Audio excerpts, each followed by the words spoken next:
ভারতের ইতিহাসে কি আরেকটি বড় গণ আন্দোলনের সূচনা হয়ে গেছে?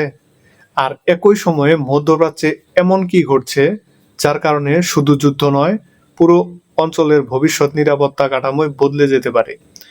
আজকের ভিডিওতে আমরা এই দুটি বিষয়কে আলাদা আলাদাভাবে বিশ্লেষণ করব। প্রথমে দেখব ভারতের চলমান আন্দোলন কেন দিন দিন আরো বড় হচ্ছে, কেন সরকার এত চাপের মুখে এবং কেন অনেক বিশ্লেষক এটাকে শুধু ছাত্র আন্দোলন নয় বরং একটি জাতীয় রাজনৈতিক সংকটের শুরু হিসেবে দেখছেন। এরপর ভিডিওর দ্বিতীয় অংশে যাব মধ্যপ্রাচ্যে, যেখানে ইরান, যুক্তরাষ্ট্র ও তাদের মিত্রদের সংঘাত নতুন এক পর্যায়ে পৌঁছেছে। সেই অংশে এমন কিছু আপডেট রয়েছে যা আগামী কয়েক বছরের ভূরাজনীতিকেও প্রভাবিত করতে পারে।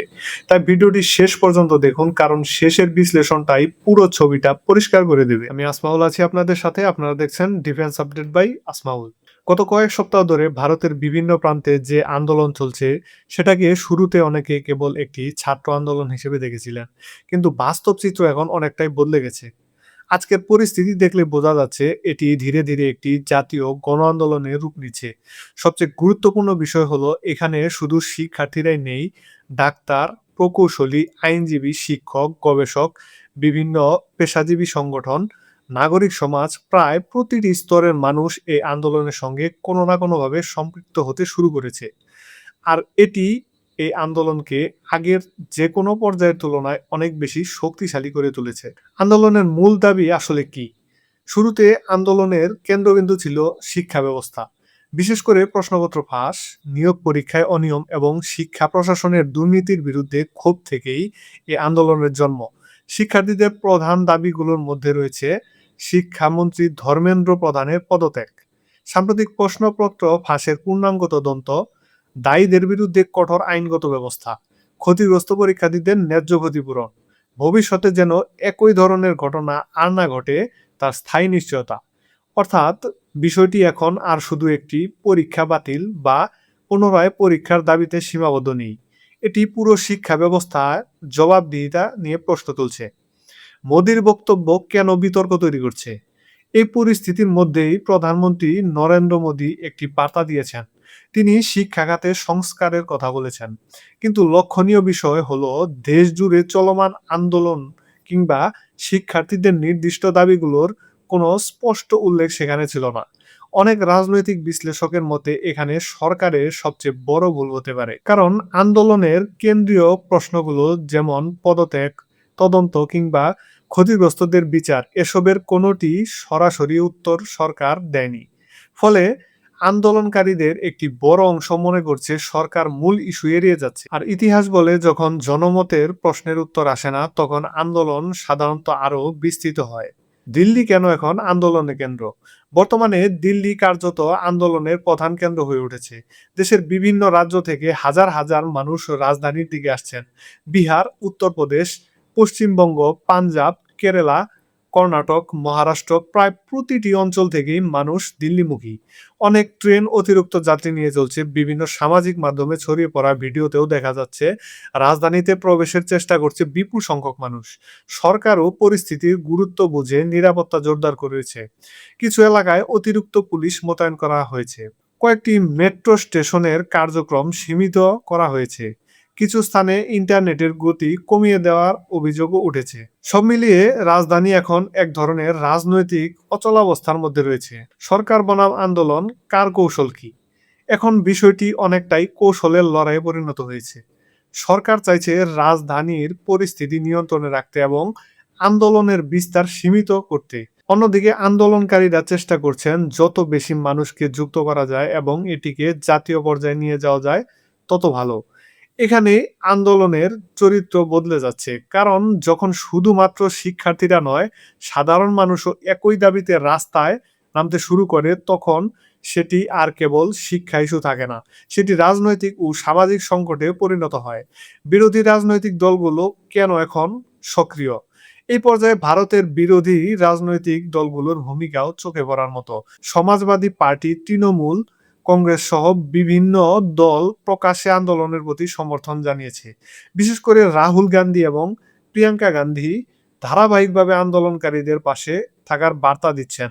তবে এখানেও একটি বিষয় মাথায় রাখা জরুরি, রাজনৈতিক দলগুলোর সমর্থন আন্দোলনের শক্তি বাড়াতে পারে, আবার একই সঙ্গে আন্দোলনের চরিত্র পরিবর্তন করতে পারে। তবে ভারতের এই আন্দোলনের গল্প এখানেই শেষ নয়, বরং এখান থেকেই বিষয়টি আরো জটিল হয়ে উঠেছে। কারণ এখন প্রশ্নটা শুধু একটি পরীক্ষার প্রশ্নপত্র ফাঁসের মধ্যে সীমাবদ্ধ নেই।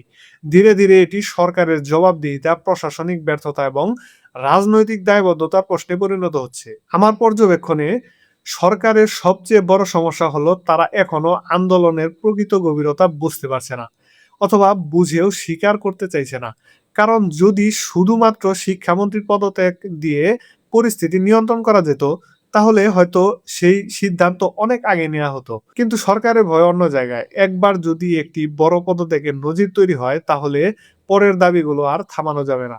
তখন প্রশ্ন উঠবে নির্বাচনী স্বচ্ছতা নিয়ে, প্রশ্ন উঠবে সীমান্ত নিরাপত্তা নিয়ে, প্রশ্ন উঠবে মণিপুর সংকট নিয়ে, প্রশ্ন উঠবে স্বাস্থ্য খাত, কৃষি খাত, কর্মসংস্থান এবং মূল্যস্ফীতি নিয়ে। অর্থাৎ একটি দাবির দরজা খুললে আরো অনেক দরজা একসাথে খুলে যেতে পারে। আর সম্ভবত সেই কারণেই সরকার এখন পর্যন্ত কঠোর অবস্থানে রয়েছে। এদিকে আন্দোলনের নতুন মাত্রা যোগ হয়েছে যখন ভারতের সুপ্রিম কোর্টের একজন জ্যেষ্ঠ আইনজীবী প্রকাশ্যে ছাত্রদের সমর্থন দিয়েছেন। তিনি শুধু সমর্থনই দেননি, বরং আন্দোলনকারীদের আইনি সহায়তার আশ্বাসও দিয়েছেন। তার বক্তব্য ছিল, যদি এই আন্দোলন দীর্ঘস্থায়ী হয়, যদি ব্যাপক গ্রেপ্তার হয়, যদি হাজার হাজার মামলা হয়, তাহলেও আন্দোলনকারীদের পাশে দাঁড়ানোর জন্য আইনজীবীদের একটি বড় অংশ প্রস্তুত রয়েছে। এই ধরনের সমর্থন সাধারণত বড় গণ আন্দোলনের ক্ষেত্রে অত্যন্ত গুরুত্বপূর্ণ। কারণ যখন আন্দোলন রাস্তায় থাকে, তখন আইনি সুরক্ষা আন্দোলনকারীদের মনোবল বাড়িয়ে দেয়। আর এই মুহূর্তে ভারতের পরিস্থিতিতে ঠিক সেটাই ঘটতে দেখা যাচ্ছে। এদিকে ডাক্তারদের বিভিন্ন সংগঠন, শিক্ষক সংগঠন, মানবাধিকার কর্মী, সাংস্কৃতিক ব্যক্তিত্ব এবং সুশীল সমাজের অনেক অংশও ধীরে ধীরে এই আন্দোলনে পাশে দাঁড়াতে শুরু করেছে। ফলে এটি আর কেবল ছাত্রদের আন্দোলন হিসেবে সীমাবদ্ধ থাকছে না, এটি একটি বৃহত্তর সামাজিক আন্দোলনের রূপ নিতে শুরু করেছে।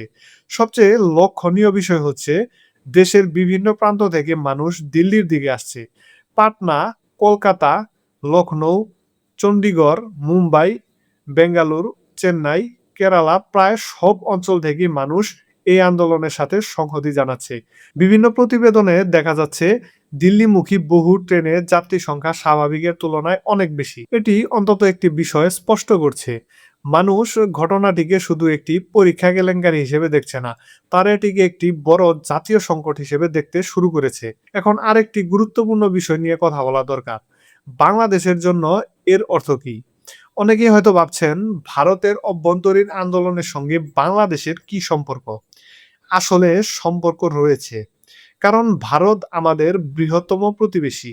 ভারতের মতো বিশাল দেশে যদি দীর্ঘমেয়াদী রাজনৈতিক অস্থিরতা তৈরি হয়, তাহলে তার অর্থনৈতিক ও নিরাপত্তাগত প্রভাব পুরো অঞ্চলে পড়তে পারে।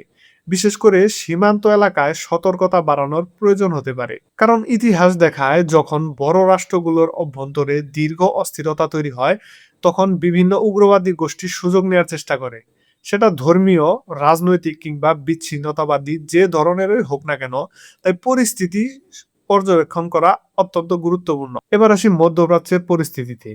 গত কয়েকদিন ধরে আমরা যে প্রবণতা দেখছি, সেটি এখনো অব্যাহত রয়েছে। রাতের পর রাত হামলা চলছে, পাল্টা হামলা চলছে, এবং এখনো কোনো পক্ষই পিছিয়ে আসার ইঙ্গিত দিচ্ছে না। সর্বশেষ তথ্য অনুযায়ী ইরানের বিভিন্ন গুরুত্বপূর্ণ অবকাঠামো, পরিবহন রুট এবং সীমান্ত অঞ্চলে নতুন করে হামলার খবর এসেছে। বিশেষ করে ইরাক, ইরান সীমান্তলগ্ন এলাকাগুলো আবারও আলোচনায় এসেছে। কারণ এসব এলাকায় শুধু সামরিক নয়, ধর্মীয় এবং বেসামরিক যোগাযোগও অত্যন্ত গুরুত্বপূর্ণ। যখন এই ধরনের এলাকায় হামলা হয়, তখন এর প্রভাব শুধু সামরিক পর্যায়ে সীমাবদ্ধ থাকে না, সাধারণ মানুষের জীবনও সরাসরি ক্ষতিগ্রস্ত হয়। অন্যদিকে ইরানও থেমে নেই। কুয়েত, বাহরাইন এবং জর্ডানে অবস্থিত মার্কিন সামরিক স্থাপনাগুলোকে লক্ষ্য করে নতুন হামলার দাবি করা হয়েছে। এদিকে স্যাটেলাইট চিত্র বিশ্লেষণ করে অনেক পর্যবেক্ষক বলেছেন, কাতারে কিছু গুরুত্বপূর্ণ মার্কিন স্থাপনায় কার্যক্রম উল্লেখযোগ্যভাবে কমে গেছে অথবা স্থানান্তর করা হচ্ছে।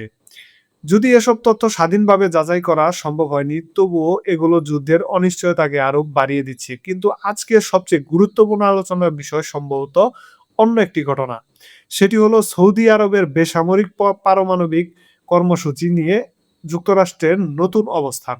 কারণ দীর্ঘদিন ধরে মধ্যপ্রাচ্যে পারমাণবিক প্রযুক্তি নিয়ে কৌশলগত ভারসাম্য ছিল, সেটি এখন পরিবর্তনের পথে যেতে পারে। একটু চিন্তা করে দেখুন, যে অঞ্চলে ইতিমধ্যেই ইরান, তুরস্ক এবং মিশরের মতো দেশগুলো তাদের প্রযুক্তিগত সক্ষমতা বাড়াচ্ছে, সেখানে যদি সৌদি আরবও বড় পরিসরে পারমাণবিক অবকাঠামো গড়ে তোলে, তাহলে আগামী 10 থেকে 20 বছরে নিরাপত্তা সমীকরণ সম্পূর্ণ বদলে যেতে পারে। এবং সম্ভবত এ কারণেই ইসরায়েলের নিরাপত্তা বিশ্লেষকরা সবচেয়ে বেশি উদ্বিগ্ন। কারণ তাদের দৃষ্টিতে এটি শুধু আজকের যুদ্ধ নয়, এটি আগামী কয়েক দশকের শক্তির ভারসাম্যের প্রশ্ন। আর সেই ভারসাম্য কোন দিকে যাবে তা এখনো কেউ নিশ্চিতভাবে বলতে পারছে না। কিন্তু সবচেয়ে বড় প্রশ্নটি এখনো রয়ে গেছে। ভারতের আন্দোলন কি সত্যি সরকার পরিবর্তনের দাবিতে রূপ নেবে? নাকি সরকার পরিস্থিতি নিয়ন্ত্রণে আনতে সক্ষম হবে? আর মধ্যপ্রাচ্যে এই যুদ্ধ কি কয়েক সপ্তাহের মধ্যে থেমে যাবে? নাকি আমরা এমন একটি নতুন ভূরাজনৈতিক যুগের দিকে এগোচ্ছি, যেখানে পুরো অঞ্চলের শক্তির মানচিত্রই বদলে যাবে? পরবর্তী ৭২ ঘন্টা এই ২ প্রশ্নের উত্তর নির্ধারণে অত্যন্ত গুরুত্বপূর্ণ হতে পারে। এই কারণেই আমি প্রতিটি নতুন তথ্য, প্রতিটি গুরুত্বপূর্ণ আপডেট এবং প্রতিটি বিশ্লেষণ আপনাদের জন্য সহজ ভাষায় তুলে ধরার চেষ্টা করছি। তাই যদি চ্যানেলটি এখনো সাবস্ক্রাইব না করে থাকেন, তাহলে অবশ্যই সাবস্ক্রাইব করে পাশের বেল আইকনটি চাপুন। কারণ সামনে যা ঘটতে যাচ্ছে তা শুধু ভারত বা মধ্যপ্রাচ্যের গল্প নয়, এটি পুরো বিশ্বের ভবিষ্যৎ রাজনীতিকে প্রভাবিত করতে পারে। আমি নজর রাখছি, আপনারাও নজর রাখুন। দেখা হবে অন্য আরেকটি ভিডিওতে। সে পর্যন্ত সবাই ভালো থাকুন, সুস্থ থাকুন এবং আমাদের প্রিয় মাতৃভূমি বাংলাদেশকে ভালোবাসুন। আল্লাহ হাফেজ।